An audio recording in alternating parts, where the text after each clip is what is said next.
Griot, storyteller. Among West African people, keeper of the communal memory, specialist in the spoken word. Memories and interpretations pass from griot to griot, ensuring the continuation of traditions and commemorating the lineages of the clans.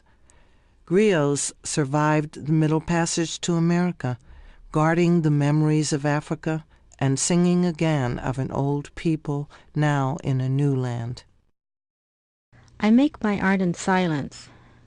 The materials conjure ideas, the ideas conjure images, the images conjure art, the art conjures feelings. The feelings are the goal. The materials, ideas, images, art are only the process, the ritual to get to the feelings. I speak through the art. The griot dwells within the black girl's window. The panes are laid out as tarot cards. The griot reads each pane, and the art reveals the story. The sky gazer, the house of dreams, ancestral secrets and revelation, the records, tangled roots, the bridge of memory, the secret heart, my inspiration.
The bridge of memory. As a young girl, I had a reoccurring dream. It is summertime and I'm playing outside. There is a balmy breeze and the daylight fades and the sky darkens. Soon, stars appear.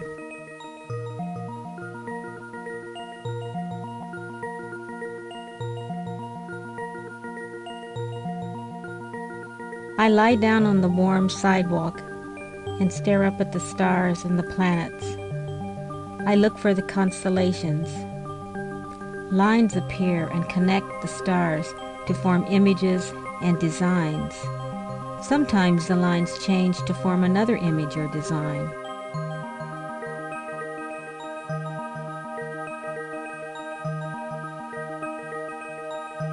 As an adult, I discovered astrological diagrams illustrated with Greek mythological characters.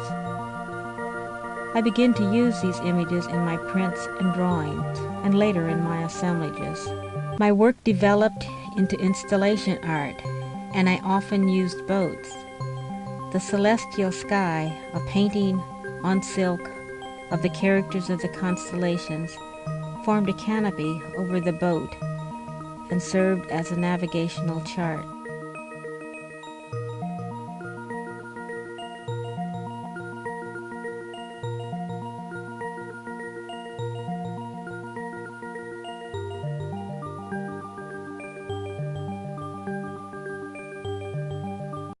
The boat is sailing to the unknown in limbo, seeking the anchor of the soul.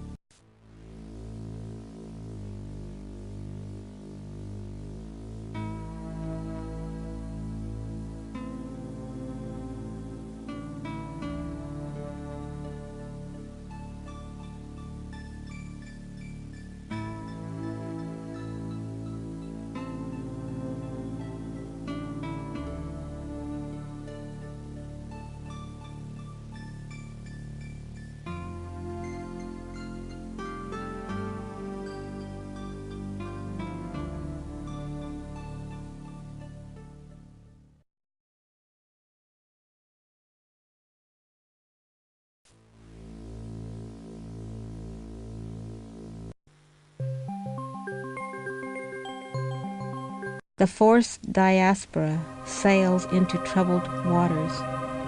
The voyagers stacked like bricks and chained leg to leg. The middle passage into slavery.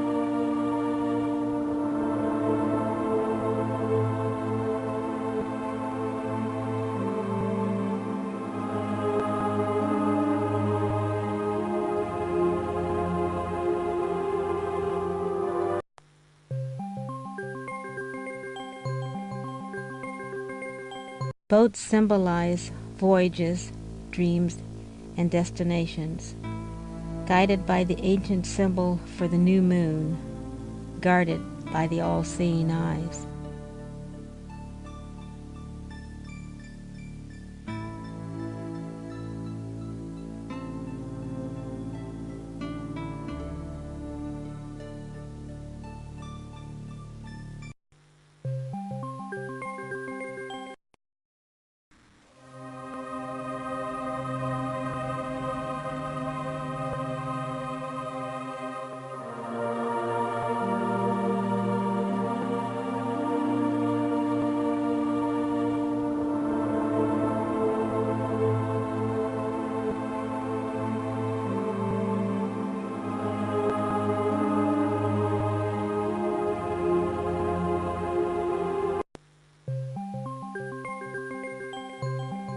Boats symbolize.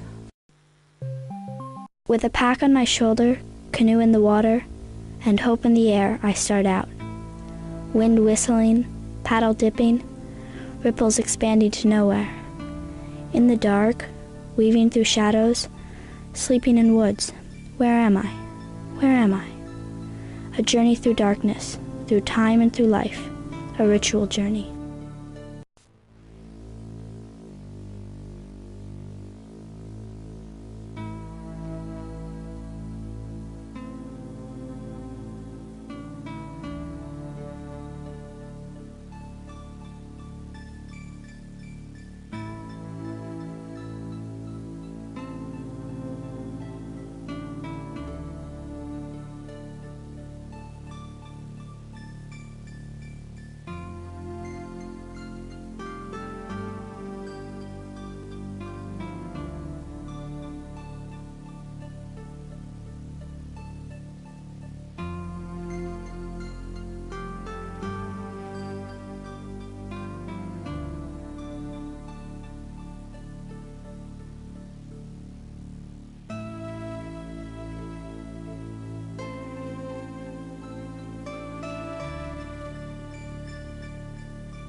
It seems as if I've lived in other houses and had other lives.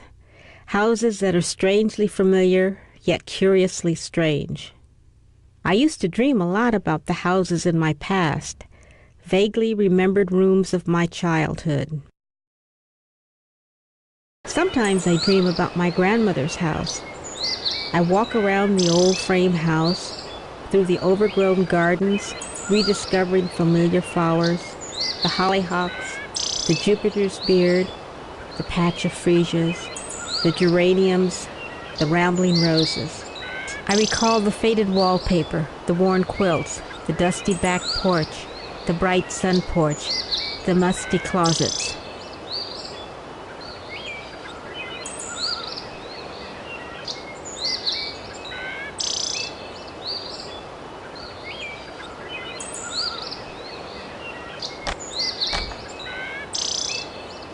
Sometimes I dream about other houses. I open a door and walk into a new space. I wonder why I've never used this room. I begin to tidy up and rearrange the furniture. I transform furniture into objects that allude to other cultures. Chairs are recycled into spirit chairs, objects to invite benevolent spirits, like those found in the African bush. Windows, a way of looking out, a way of looking in, symbols of transition.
The sands of time shift.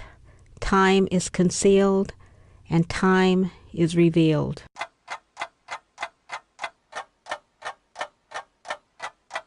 Memories of Zora Neale Hurston. The timetable of her life. The long years in between. So many years away from her childhood home in rural Florida. Years of learning and living. The Harlem Renaissance, adventures in Haiti, and finally, the return home.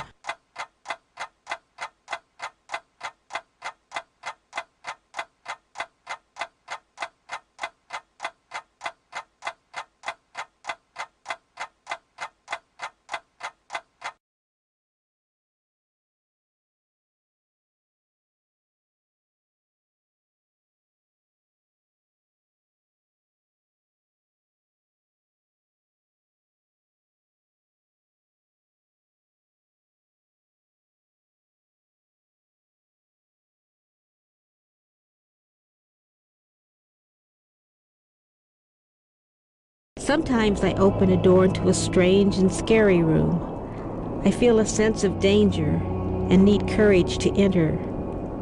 I'm apprehensive, but somehow I know that this is also my room. I begin to reclaim it, moving through the shadows as fragments of objects appear.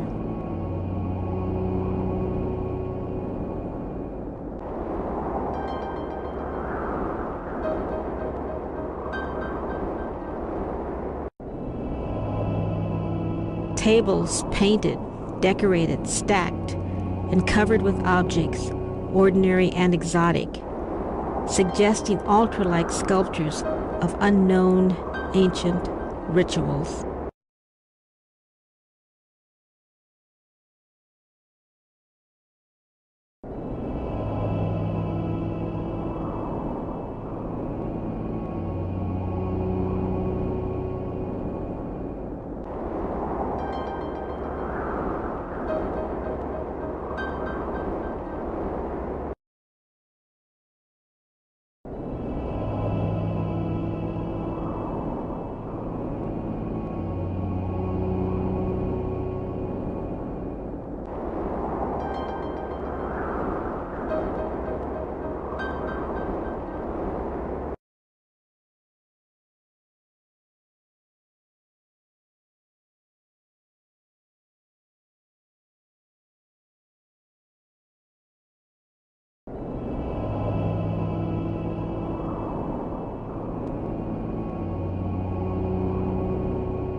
Sometimes furniture represents a person, a worn metal cot with a rock pillow, a vehicle of passage crossing life's river, the sad last days of the writer Zora Neale Hurston.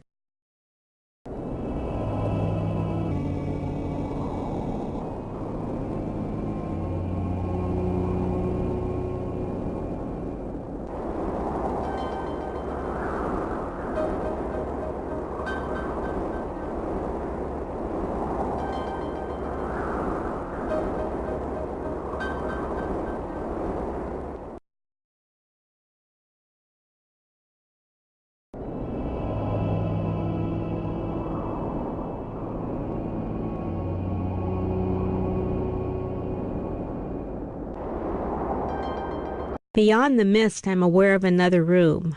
I see a dark shape surrounded by a pale light. As I focus on the shape, I enter an area with dried foliage. The odor of flowers is overwhelming. This inner room has become the outside. The dark shape of my great Aunt Hattie's dress hangs suspended in the space. It swings, a ghost of her memory. A small palm frond table, a box with spindles and serpents, contains the magic of Dr. Dambala's juju.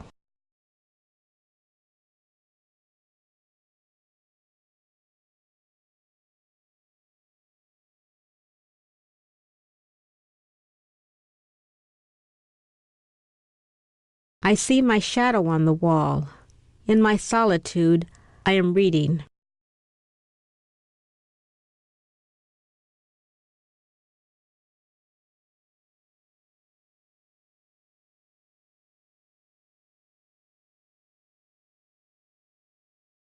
The assemblage persona represents the body, dabs of black, brown, tan, yellow, red, and white paint, the skin colors of the peoples of the world.